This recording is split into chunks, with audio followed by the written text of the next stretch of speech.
Hey everyone, this is Mac from AC3 TV. I'm here to bring you our very first ever 10 list. So, lately there's been a lot of talk about cinematic universes for Marvel or DC or pretty much anything that can become a series of movies with a loyal fan following.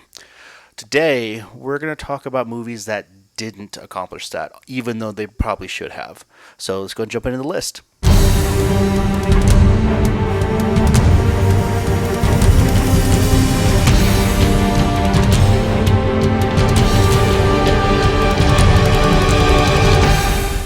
First on the list is Catwoman. Now, coming off the huge success of the first X-Men movie and Spider-Man, there was a rush by studios to capitalize on this growing popular superhero genre once they figured out that it could make money. In 2004, Catwoman could have been the start of a new DC line of superhero movies. What could go wrong? Well, everything. Everything went wrong. The biggest mistake this film made was to separate from the comic books that made Catwoman so popular. The new origin story was described by many fans as laughable.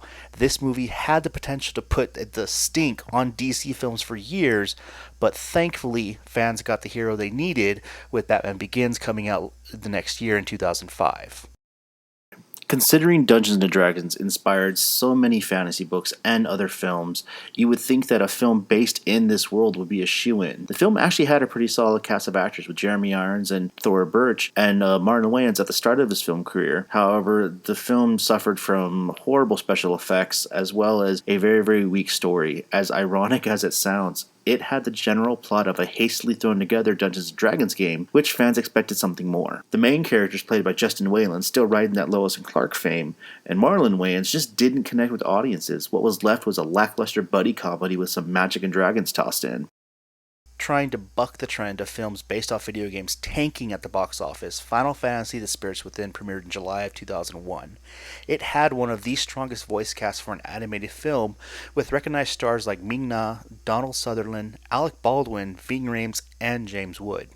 Visually, the film was beautiful and very dramatic, and very well produced. However, much like Catwoman, spirits departed from the spirit of the original games fans loved so much. The films failed to blend the industrial feel with the fantastic as Final Fantasy VII had done almost a decade prior.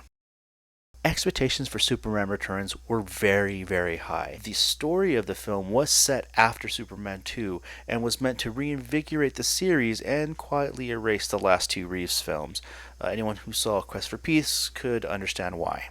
Now, despite a very promising trailer and some awesome action sequences, like the plane sequence was the best that I've ever seen, the film suffered from many story problems. Whereas the first film was able to get by with a semi-ridiculous real estate-driven plot, fans were not as forgiving the second time around. Many felt this was a waste of a great opportunity to tell a story closer to the comics and have a much deeper connection to the source material.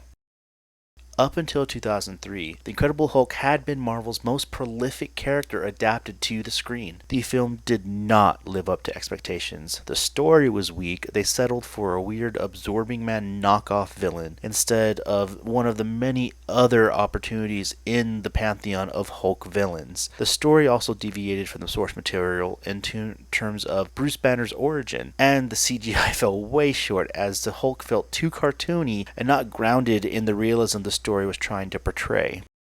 Aragon was the first novel in a trilogy of books about a teenage farm boy whose destiny brings him a magical dragon egg to become a fabled dragon rider. Visually, the movie is very well done. The dragon animation walks the line pretty well between realism and fantasy, but doesn't look out of place in the film. The story, however, is your typical take on the hero's journey, even though it borders on a cross between Star Wars and Dragonheart.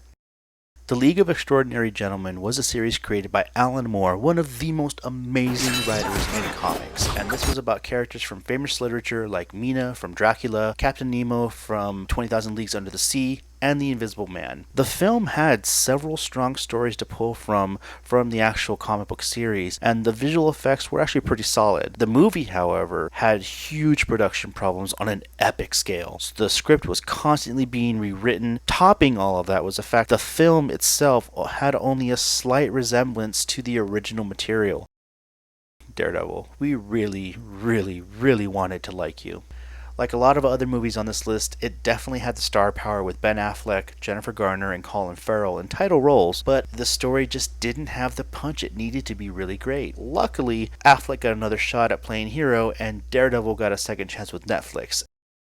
The Spawn movie was a great idea executed very poorly. Filmed in an era where rated R meant a death sentence to any would-be blockbuster, Spawn suffered from a severe dilution of its source material because of the sheer violence and content of the comic. A lot of the best Spawn moments would never make it past the ratings board, so they were cut and replaced with John Leguizamo as a clown with a string of crude humor jokes that felt like an episode of Family Guy that ultimately fell flat.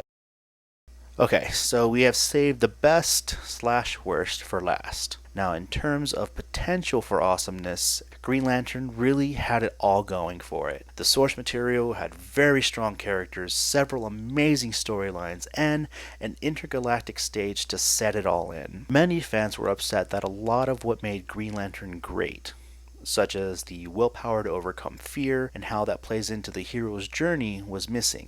How is the Green Lantern going to shape up in the new DC cinematic universe? Well, for that one we'll have to wait and see. So guys, thank you for joining us for our very first ever 10 list. This is definitely something that we have many more to come, and we look forward to hearing what you have to say about it. For this list, if you think that there was a movie that should have been on it, or if you don't agree with the movies that we had on the list, we definitely want to hear from you. Fire off in the comments below. We're looking forward to what you have to say. You can keep up with us for all of our shenanigans on all of our social media channels on Facebook, Instagram, and Twitter. Don't forget to subscribe, and this is Mac with AC3TV.